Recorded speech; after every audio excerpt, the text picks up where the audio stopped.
Hi, welcome back to the Leeds lobby. It's been a little while since we've obviously done a video, predominantly on the account of the fact that Daniel's been having his bedroom decorated. So we've been quite busy with that, and obviously I think it sometimes becomes a little bit. It's a bit difficult sometimes when you're in a situation where we've been having such a terrible run of fixtures, a terrible run of results. It's been a little bit difficult in terms of keeping our head straight over it, because it's been really disappointing. It's not the season that I was expecting it to be. What about you, Dan? Yeah, I agree. I think we're still living off the Chelsea result, innit? Other than that, like, if you take out the Chelsea at home, other than that, we've been the same as last season, really, haven't we?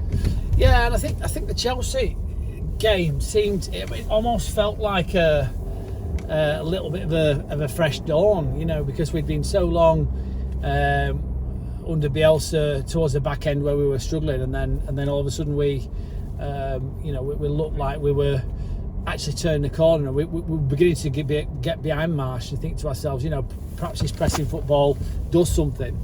Perhaps we're in a situation where we're actually going to get some results and carve some results out. And we'd obviously done well in the Southampton game, although we'd not get a result, and we got those 8 points from the first 5 games, and then we've done the next sort of 5 or 6 games and we've literally had 1 point. And I heard various people saying that there's 96-97% chance of staying up if you get 8 points from the first 5 games. And I mean, looking at us now, we are very much in the relegation zone, and it's concerning. So what do you make of the game first and foremost, what do you make of the last 2 or 3 games, Dan? What would you say has been good points, high points, low points, and where do you think we're at now? I think, like I said, we're still living off the Chelsea result. We're still dining out on that, aren't we?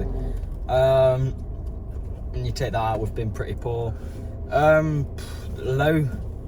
The worst game for me has been either Leicester or Brentford. No, because those 2 games were just appalling, like astoundingly bad. That was bad, but it wasn't like it was bad in the terms of the fact that we keep scoring first and then throwing it away. Southampton, Crystal Palace, now Fulham. It's a repeated thing that we keep scoring first and then throwing it away. And I think you can say we'll score more than you, but we seem to score a couple or one at the start and then stop scoring.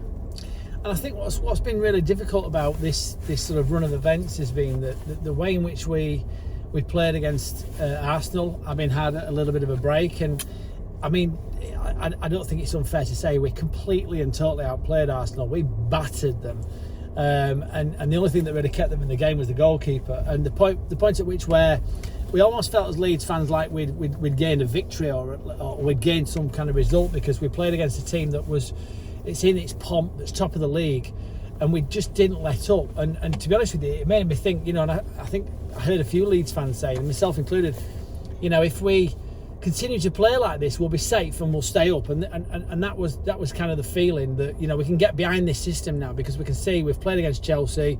And we've hammered them and we've levered them, and then we've played against Arsenal. We should quite frankly have probably beaten them 2 or 3-0. But then entering into that Leicester game, and I don't know whether Marsh sort of thought to himself, hey, we've got 3 games in space of 7 days here, and therefore we need to be careful how we marshal our resources. But I'm hearing lots and lots of people say, which to me is obvious, which is, in reality, what we ought to be doing is we ought to be securing the points that are there in front of us and worrying about injuries and worried about tiredness for the Fulham game, because really it was the Leicester game we needed to win, and probably we would have at that stage been happy with a draw against Fulham. And I think it's the fact that we lost against the Leicester game, against Leicester, that's put us in a position where we needed to go to Fulham and to play against Fulham and win. Yeah. But what's concerning about the Leicester result is the way in which the away crowd turned on Marsh, and certainly the feeling in and around Ellen Road today. Although we didn't hear the Marcelo Bielsa chant or Marsh out chant, we did hear chants from the Fulham fans of "you're getting sacked in the morning," and it certainly is not beyond the realms of possibility that Marsh has seen his last 90 minutes of football at Ellen Road. What do you think, Dan? Do you think he'll survive? Do you think we'll see Marsh come back from this? I think at the start of the season Radrizzani did an interview or something about the Bielsa sacking, didn't he? And he said that it was after the Everton game. What was it? It was after the Everton game when we got beat 3-0 by Everton that they decided they were going to sack him, but they gave him the Man U game just as they gave him the Man U and the Liverpool games just because even if we got a new manager in, we wouldn't have got a note from them. So he gave Bielsa the Man U and Liverpool games just to see what would happen and to see if we really would get like our arses handed to us, and we did. So I think maybe it's possible that they gave him the Liverpool game. I mean, Liverpool are on pretty bad form, just been beat by Forest. So I think it's possible that they back him for the Liverpool game, and obviously he'll get a bit of leeway because the Americans and everything. But that's what I'm thinking. Do you think that the problem is with Jesse Marsch? Do you think it's the system? Do you think it's the players? I think it's just the tactics, isn't it? How do you go from playing so well against Arsenal to then and are pressing, and we're not playing it out from the back. We're just winning the ball back in their half, and that's where our possession's coming from. To completely changing it against Leicester, changing the lineup even, and then changing it again against Fulham and changing the tactics and everything. See, for me, I think what's really kind of annoying me and what's really confused me a little bit about this whole situation is the way in which we, let's be right about it. What was sold to us with regards to Jesse Marsch and Jesse Marsch's tactic was this high line pressing football where we look to play the game as much as possible in the opponent's half, where we press, and at the point at which we win the ball in advantageous positions, we don't wait for the opposition to recycle the ball. We head straight to goal, and that was the thing that was sold to us with regards to Leeds United's tactics. That's not what we've seen today, and that's not what we've seen against Leicester. What annoyed me against Leicester is there were huge passages of play where we didn't create an opening from winning the ball in the opponent's half. We'd quite often play the ball back and play it across the line, almost like we were inviting the opposition to press us. And I mean, Diego Llorente, and again, he's awful. I'm not being funny. He didn't play. No, I'm on about the game against Leicester. He's awful. I mean, if we talk about having a player that is more likely than anybody else to get caught, and we look at Opta-stats where people are more likely to get caught in position, in possession of the ball, Diego Llorente has probably got to be in the top centile for players that get caught with the ball. He won the least headers in the league last season. And to choose the Leicester game where we really need to get a result against an opposition that we don't want to give a foothold in this league because they're struggling, and they're one of the three teams that are going to finish below us. Right now we're looking to try and find three teams that are worse than us so that we don't go down with the points that we're on and the position that we're in. And when we're playing against teams like that, it's vitally important that we use them for a leg up to get points. For us to play Diego Llorente and Firpo on that left hand side, it's just foolishness. It just smacks to me of just tactical ineptitude. And then you put in an off-form Harrison even, and you've got a recipe for disaster, haven't you? And then you're playing across the back, and you're playing across the back, and you're playing across the back, even though you keep getting caught in possession. The next time you get the ball, you play it across the back. So, even if we were playing a high-line pressing football, even just booting the ball up the pitch and chasing it is better than what we've been seeing from Leeds United. And this is one of the things that's causing players to boo. The commentators are picking up on it. The fans are picking up on it. Why can Jesse Marsch not see what's happening here? And we're seeing that today, haven't we? Yeah, definitely. I think some people are saying one of the things that I personally think is Marsch definitely has his eye on the USA job after the World Cup. I know a lot of the USA fans are starting to turn on their current manager for some of his tactics. So it won't be a million miles off to say Marsch not necessarily is trying to get sacked by Leeds, but isn't putting as much effort in because he knows that he's going to be the top name on that list when the USA job opens up. It doesn't take a genius or rocket science to say that he is going to be the top name on the USA job list.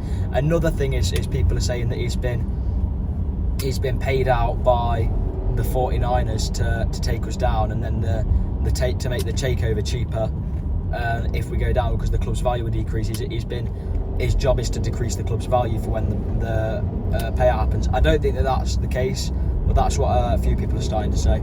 And I think the question is somebody who is touted as being an elite manager like Jesse Marsh so tactically inept that they make the conscious decision to play out from the back and continue to play out from the back, even coming out the second half and where we were losing the ball and putting ourselves under pressure, to continue to do that against Leicester. It just absolutely beggars belief. So today at Fulham, we got off to a good start. It was good to see again Jack Harrison taking a touch before shooting. If it had shot, the ball would have been straight forward in the back of the net, but again didn't. It took a touch. Fortunately it fell to Rodrigo, who netted and put the ball in the net, and we begin to think Leeds are looking like they're going to dominate this game, and we should really kick on and win this game. Where do you think the problems for us came, Dan? Everywhere. Just we were definitely playing more narrow, and they were definitely using that, because they were in the second half mostly they were just getting it out to the wings and there was no one on them. We did seem to look vulnerable down the left and right. Yeah. I mean, that ginger lad, what's his name, who plays for Harrison Fulham? Reed. Harrison Reed. I mean, he had quite a lot of the ball. Willian had quite a lot of the ball, and we did, certainly down the wings, we did look vulnerable. Particularly when you've got Mitrovic in the middle, who's such a good header of the ball. Now, don't get me wrong, that only sort of we only looked vulnerable in the air from the corner in reality, because none of those crosses seemed to make it to where they needed to be. But it was an area where Leeds United were there to be got at. And certainly the way we were playing the ball across the back, we looked like we were inviting.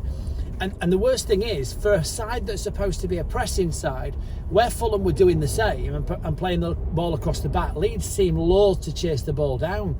And it was almost like they didn't want to put that same level of concentration and effort and energy into chasing the ball down.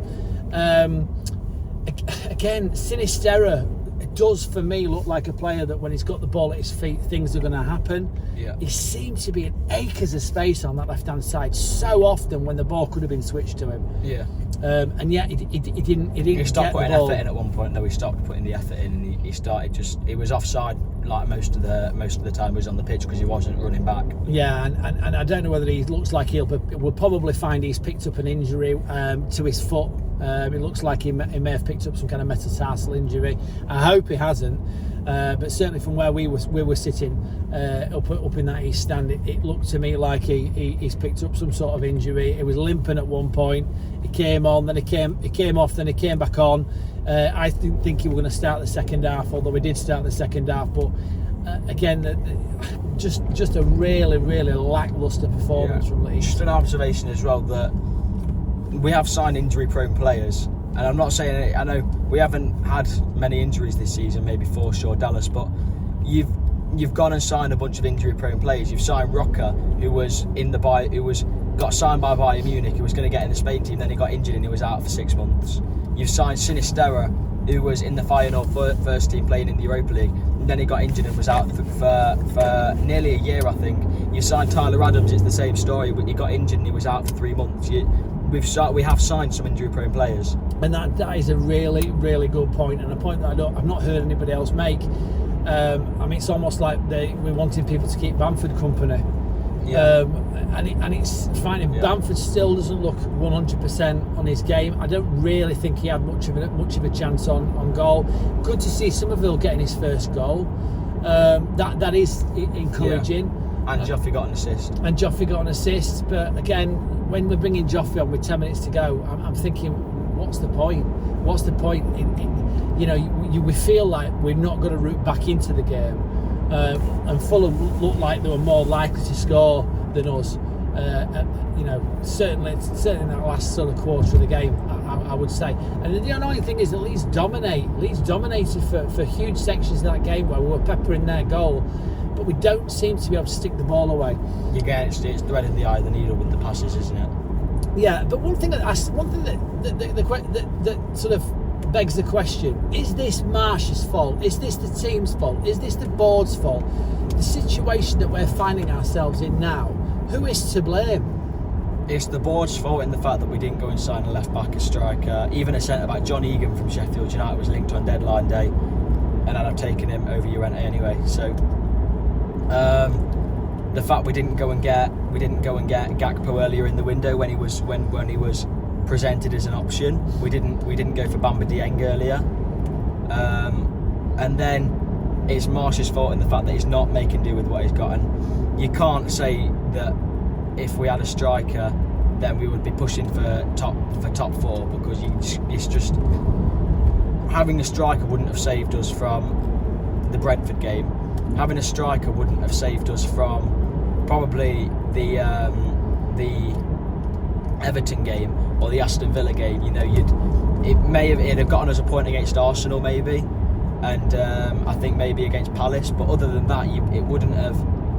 Having a striker in the left back wasn't gonna. Do you get what I mean? See, I'm in disagreement with that, and the reason I'm in disagreement with that is because I actually think that if we look at Leeds United and we look at for example, our XG in some of these games, our XG is certainly placed, if you look at the league, higher than where we are in this league currently now in terms of the chances that we're producing. The problem we've got is we're not sticking those chances away. So the question begs, if we're playing a system that is creating chances and is creating opportunities to shoot and opportunities to score, but we're not putting those away, then the question is going to be, are we a little bit light up front?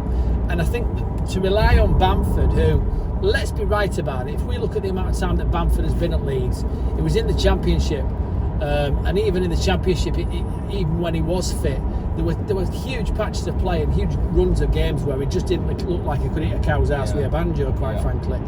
He's had games this season where he's been on goal and it's been harder for him to miss than score, and he's still missed. So the thing with Bamford is he blows hot and cold. He's not the kind of player where he's going to hit his arse and go in.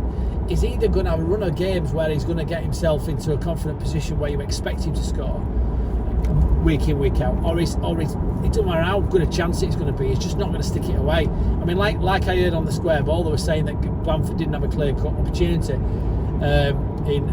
the game against was it against Arsenal where he got the penalty? Yeah. And you say, well, in actual fact he did, because he got a penalty, so you can't get a more of a clear-cut chance than that. He didn't even try it. Weren't the fact that keeper saved it, the fact he didn't put it on target. So, and then you've got Rodrigo. Now Rodrigo again, he blows hot and cold. Sometimes he plays really, really well, but then he can have first half, and he doesn't even have a whole game where he plays well. He actually played. I think he played okay today. I don't think he played particularly badly. He got a goal, didn't he? So. Yeah, but he weren't playing. And you've got to be in the position. He's doing the right things. He's in the right position to get the goal. He's not doing those things where he's stupidly losing the ball. But and Koch had a good game today. But as a striker, your job is to get goals. Anything other than that is a bonus. If you're a striker who can bang in maybe 7 or 8 goals a season, then you'll do. Anything else is a bonus. Having fast feet or being quick or being versatile is a bonus. If you're purely an out striker and you can get 8 or 9 or 9 or 10 or 7 or 8 goals a season, then you'll do. Yeah, if you've got a striker that hits the target 75% of the time. We don't need an Mbappe, or we don't need a Moussa Diaby. We just need a striker who can get us some extra goals, and where Bamford wouldn't. We haven't got that. We haven't got that at this moment in time, and that's unfortunate. So it's very, very disappointing. So again, it's going to be a very interesting press conference. I listened to the Phil Hay show, and it was talking about the way in which press conferences often give you an indication as to where a manager's head was at. After the game against Leicester, we were in a situation where after the game at Leicester, Marsh was talking about the Fulham game coming up, so he didn't look like a manager that was imminently going to lose his job. And whereas Steven Gerrard did sound like a manager that was imminently going to lose his job, I think after this Fulham game now and after this home defeat, bearing in mind the 2 or 3 games we've got coming up now, I think Marsh really is under pressure now. This wasn't just a must not lose game. This was a must win game, and I think that after that us scoring an early goal there, Fulham were there for the taking, and we just not dispatched them. So my question to you is, Dan, Do you think that Marsh will now hold on to his job? And if not, who do you think is an option that could come in? There's a guy, someone Wolves looked at. He's managed the Spain national team in the 90s. He's fairly old. He's managed Real Madrid. He's recently been sacked by Sevilla.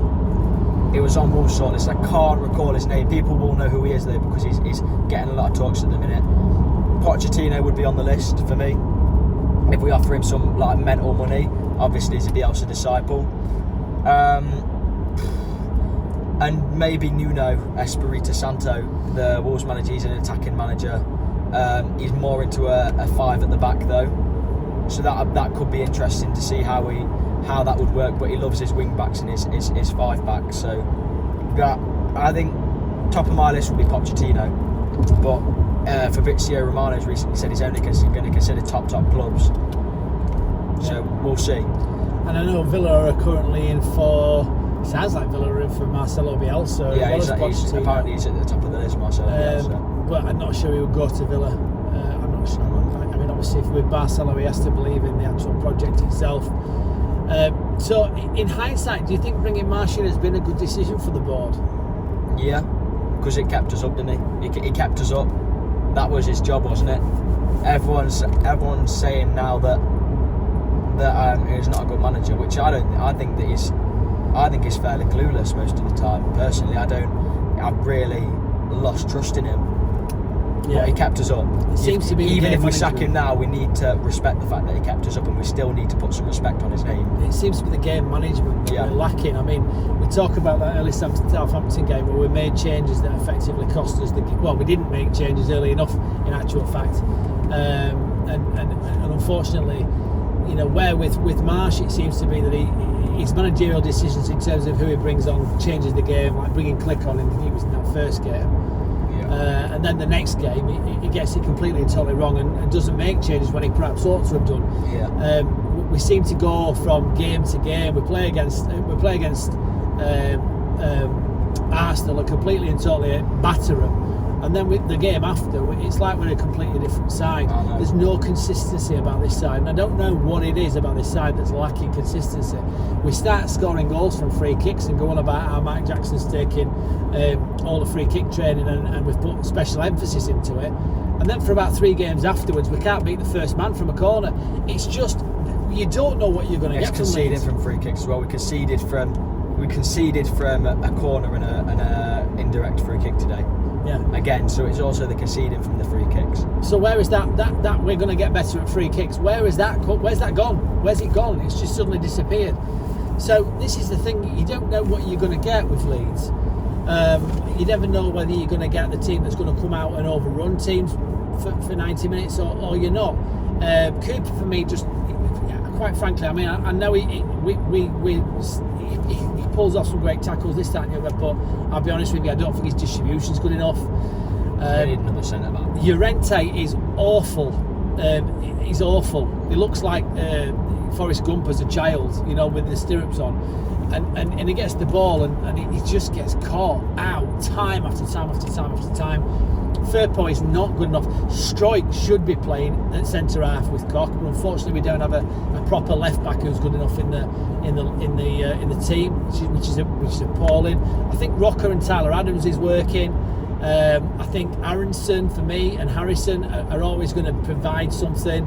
We just don't have, and again, obviously Sinisterra I think is going to be a fantastic player for us, but we just don't have players up front. And it's not like anybody in and around the club who's a fan or got a fan channel or whatever it may be, or writing for a newspaper or even loosely linked to Leeds United cannot have seen that we needed a left back and we needed a striker. I'm going to find that manager who, for all the money that we spent, and obviously we were neutral, I think, in terms of money spent. You know, we had players go out and players come in. Leeds United seem to have strengthened the squad, but unfortunately, we've fallen at the last hurdle. We should have signed that striker. We should have signed that left back. And this is going to be the thing that's going to come back and haunt Radrizzani, because we're going to get to January, and our options as to who we can sign in January. It's going to cause us to probably spend more money than we need to, or alternatively spend money on a player that is going to see us through, but not what we would have got if we'd have started the January, if we'd have started the end of season window that we've just had, genuinely looking to improve the squad and looking to actually spend money rather than just recoup it, and we'd have signed those two positions, I honestly think we would be a lot further up the table than we are now, and Jesse Marsh's job would be secure. So for me, I think the fault lies with Radrizzani. I don't necessarily think it lies with Marsh, but I do think he is tactically sometimes a little bit questionable. Okay, the manager that I am thinking about is Julian Lopetegui. He's 56. He's one of the youngest international managers. I think he managed the Spain national team when he was 20-something. In 1993 to 1994, he managed the national team for a year. No, he managed the national team in 2016 to 2018. So he's managed the Spain national team fairly recently. He's managed FC Porto, which most of the Portuguese clubs like Porto and Sporting are famous for their developing of young players like Fabio Vieira, Luis Diaz, Ronaldo, Vitinha, Nuno Mendes. So that's it. We've got a few good upcoming young players. He's after the Spain national team, he managed Real Madrid for just under a year, and then most recently he's managed Sevilla. Done quite well in the Europa League with them, and then he's been sacked recently because he's had a bad run of games. But that's who I would. Wolves in for him. That he rejected Wolves, so that's who I'm maybe thinking. Do you think? So obviously the next few games we've got Liverpool, we've got Bournemouth coming up, we've got Tottenham coming up. Yeah. I'm not sure where I can see points coming. I mean, the thing about it is that this is what's worrying now. Leicester have now put two back-to-back wins together. Obviously, one of those wins is us. Who's they played today? Leicester, Wolves. They beat Wolves 4-0. They've absolutely tonked them, and that's concerning because when you were looking at teams that are more likely to get relegated than Leeds, when you do that sort of mental arithmetic and think, right, okay, well, Forest are probably going to go down, Leicester are probably going to go down, Bournemouth are probably looking like they're going to go down, Villa aren't in a good state, Everton aren't in a good state. Now we are in the relegation zone, and you have to say truthfully, now we are in the relegation zone, bearing in mind we started so well, we are probably the worst side on form in the Premiership. The worst Premier League at the minute. The worst two teams in the Premier League at the minute are Forest and Leeds. But Forest have come off the back of a win against Liverpool. Leeds have now, I think they've lost something like 4 games on the bounce. And Leeds are the worst form side in the Premier League because they started so well. So for them to be at the bottom and to have got 8 points from the first 5 games, it just shows you how badly Leeds are doing right now because they started off so much worse than Leicester and Forest, who are now above us. We are now in danger. So the question is, do we as a club, do we leave it now? Do we give Marsh long? Because something has to change. So the question is, if it's all the players that are performing badly, and I think that it's the majority of them in most games that are culpable, we're certainly doing badly in key areas, then is it the manager that needs to change? Do we wait until the January transfer window and try to make some knee-jerk signatures? Do we try and sign a few players in the January transfer window? I know a lot of clubs don't like doing that. Leeds particularly don't like doing that. I'm sure Kinnear's come out and said at one stage we don't like doing business in January because it's very rushed. And we don't really want that, and again we're gambling because it may well be we bring players in and they don't gel and they don't work out halfway through and they've not got a full pre-season. So I think we're in a little bit of a sticky situation. I think we are one of the clubs that most people are looking at thinking that they might go, and I think Jesse Marsh, in terms of what is at this moment a sack race, Jesse Marsh is the one manager that's looking now in dangerous jeopardy of losing his job. I think Brendan Rodgers has suddenly started turning it around. I think Frank Lampard's got a few results under his belt recently. So from my point of view, I'm not even sure Marsh is going to make it to the next game. I think there's more tied up with Marsh in terms of the assistant players that we've bought. What do you think? Yeah, I basically what you've said. I think it's the competition's getting a lot better in terms of the fact that all these teams that started off badly are starting to pull up their trousers and starting to put some shifts in. and we don't seem to be doing that. Yeah, and I think that's the concern. We don't seem to be playing well against anybody, or if we do play well, we're not scoring in the final third. So it doesn't matter if we're peppering the goal. One question I will ask you, Dan, before we sort of finish: if you were to give your ratings for the players, and you were to give your man of the match, do you want to go through who you rate and what player you rate? Yeah, 1 sec. I've got to get the lineup then. Okay. Well, let me ask you, Meslier. Meslier gets probably a 5.5. 5.5. I think he made a couple of decent saves. There were a couple of decent saves, but then again, there was 2 chances where he actually should have come off his line and come and collected the ball, but he was leaving it for Cooper to come and get it. His distribution, it's improving a little by little, but it's still not brilliant. What about Ayling? Do you think Ayling? I think Ayling had an okay game. Ayling was alright. Maybe give him a 7. Yeah. What about Cooper? Better first half. Second half, he was a bit shaky, but then again, everyone was more shaky in the second half. First half, he was making some really good long balls and passes.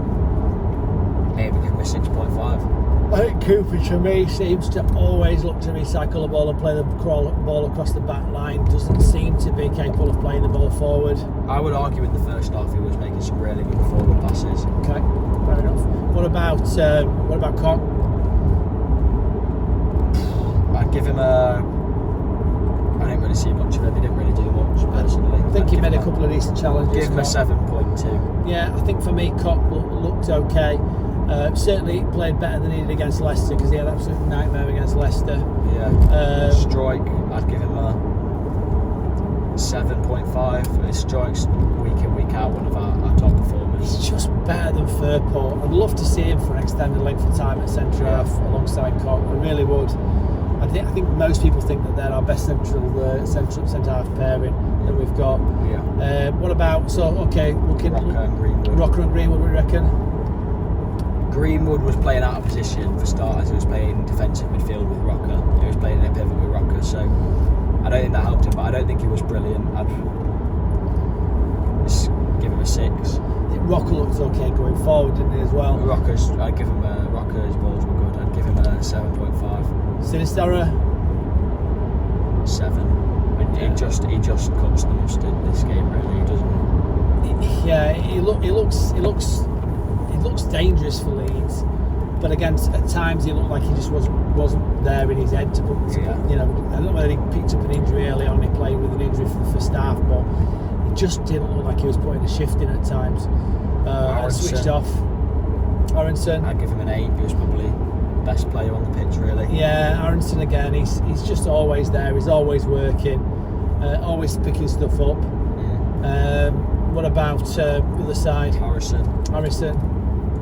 5.5. He was poor. Yeah, and then obviously there's Rodrigo, netted a goal, but just by virtue of the fact that give him a 7.2. He's in the right place. Yeah. And then the subs, Bamford gets a 4. He did nothing really. He didn't really do an awful lot. First touch of the game, he put it out of play. Yeah. Somerville gets a 7.7. Finadventurous, yeah. Click gets a 6.5. He made some good challenges, some good passes, and Joffy gets a 7. Got an assist, didn't he? What really over-impressed with the refereeing, to be honest with you? No, Anthony Taylor. He hates us. I think, do you know what really winds me up? It's almost like, you know, Fulham player goes down, Leeds players have got the ball, there is no advantage. He lets it run for 2 or 3 seconds, Yeah. and when he sees that the Fulham player isn't getting up, he blows his whistle. Yeah. He's not blowing for the challenge, he's blowing for the fact that the Fulham player's fallen over or he's on the ground. And it just frustrates the life out of me when I see a referee that's almost got he's almost predisposed to blow up when there's a challenge, when the player doesn't get back up. He doesn't seem to be refereeing the actual action, he seems to be refereeing the result, and it's so frustrating. It's so frustrating to see it. Again, you know, obviously there's not a lot to say about VAR. They seem to be letting up on us for a while. It's almost like, we've been levered enough at VAR. Just keep an eye on the Marsh thing. I'm going to keep updating that.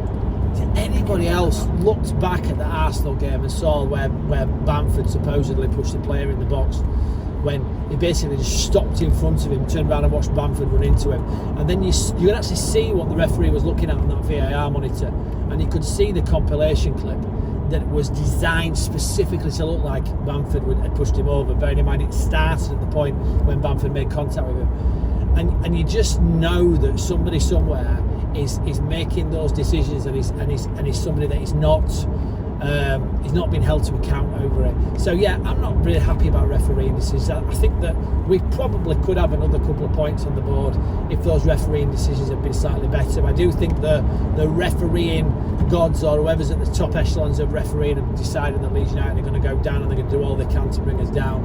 I don't know whether that's just sour grapes and bias or not, because I can't sit outside my own will to see Leeds United do well. But what I will say is that there's something not quite right about the way the refereeing is taking place in this league this year, and certainly to do with VAR. Not the only one saying it. Big clubs seem to get extra minutes added on when they need them. They seem to get the important decisions, and they seem to get the important decisions overturned. Yeah. If you've not already liked and you've not already subscribed to us, again, it was really good to see there was a group of Irish lads that got up at like crack of dawn to come over from Ireland to watch the game. We booked a lad called Joe, recognises from the channel. It was really good to chat to you today, and hope to see you on the channel when we do a phone in. But in the meantime, make sure you like, make sure you subscribe, and we will be back.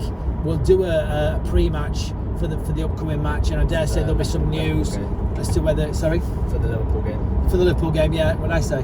The upcoming match. The what match? The upcoming match, yeah, the Liverpool game. But also, you know, it's going to be, we will be putting more content on there. So please like and subscribe and share away the channel, and we will speak to you next time.